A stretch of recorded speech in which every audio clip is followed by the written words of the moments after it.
Wanita bukan untuk dipamerkan di panggung apa namanya?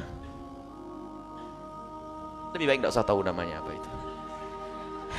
Panggung apa saja. Wanita adalah dimuliakan di rumah suami. Jadi ini bukan cara yang baik.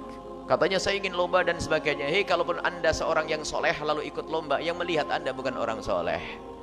Ini wanita cantik ini, saya mau dengan dia. Anda akan dikejar.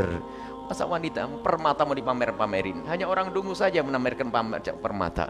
Permata itu akan disimpan. Dan wanita bukan permata, lebih dari permata. Kalau seorang wanita yang katakan permata itu maksudnya nilainya sangat mulia. Kalau ada orang punya permata, nggak mungkin lalu ngomong, hei aku punya permata nih, harganya 10 miliar. Wah, pencuri datang nanti. Sembunyikan, ditaruh di peti, petinya dikunci, taruh lemari, lemarinya dikunci, mau keluar pintu rumahnya, pintu kamarnya dikunci, pintu rumahnya dikunci, gerbangnya dikunci, pesan sama satpam, jangan sampai ada masuk rumah. Itu permata. Bagaimana anak perempuan kita lebih rendah dari permata? Hei itu kalah sama nangka. Tahu nangka? Dibungkus biar mateng, nggak ada nangka itu langsung buka dada, kelelawar nih lo aku nangka. Nggak ada itu. Jangan kalah dengan nangka. Kita perlu wanita mulia. Wanita punya iffah, punya rasa malu, kehormatan. Sehingga di saat dirinya diperhatikan kaum laki-laki risih. Lah ini pamer, budaya apa itu? Masuk pondok kadang-kadang. Tidak seperti itu wahai ahli iman. Kita perlu membiasakan wanita mulia. Yang menjadi masalah adalah bukan sekedar keadaan di situ, mungkin pondok mengadakan diperbesar-perbesar. Yang ikuti siapa itu? Sekarang dunia pamer itu adalah dunianya iblis, pamer kekayaan, pamer kecantikan, pamer aurat. Itu masa kita akan masuk dunia itu? Syiar bukan begitu caranya. Itu merendahkan wanita.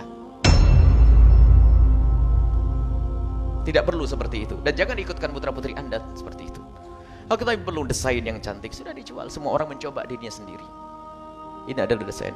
Dan baju syar'i pun harus referensi. Seorang ulama mengatakan sesuai atau tidak. Sekarang baju Masya Allah, itu adalah sabda Nabi SAW. Sayati ala ummati nisa'un kasiyat ariyat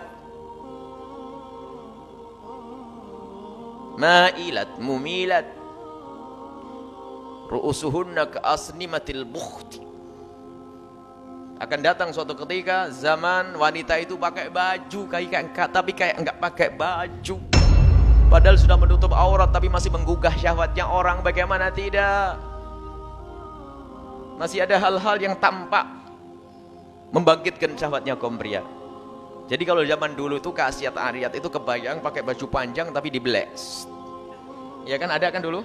Padahal roknya sudah panjang tapi dibelek. Tapi zaman sekarang tidak, ditutup, akan tapi lekuk-lekuk tubuhnya masih terlihat. Semoga jika ada yang menyaksikan acara ini atau yang hadir di sini dengan seperti itu, semoga Allah ampuni. Kita tidak ingin satu orang pun dihukum oleh Allah. Semoga Allah mengampuni. Kita tidak mengutuk siapapun, hanya kita mengingatkan. Pakailah baju yang benar-benar menutup aurat. Auratmu hanya untuk suamimu. Kecantikanmu hanya untuk suami, bukan untuk diobral di pinggir jalan, ya. Kecantikanmu hanya untuk suamimu. Dan wanita mulia, wanita yang merasa risih jika kecantikannya disaksikan orang lain. Dan kita menemukan wanita-wanita mulia di kampung mulia, di Tarim sana itu. Wanita itu kalau ada laki-laki berjalan di belakangnya tolong seminggir. Merasa risih kalau ada laki-laki berjalan di belakangnya. Karena mau tidak mau lelaki yang di belakangnya akan melihat lekuk-lekuk tubuhnya. Makanya adabnya laki-laki, hei para santri, jangan berjalan di belakangnya perempuan. Rendah. Karena apa? Matamu adalah normal, manusia. Kalau laki menghindar, jangan jalan di belakangnya perempuan. Minggir perempuannya, maju laki-laki. Ini adalah wanita mulia. Sekarang ada orang itu berkaca di depan cermin 2 jam hanya pengen nanti jalan, pengen dilihat oleh semua orang. Karena memang itu kelasnya kelas pinggir jalan, kelas murah, kelas rendah.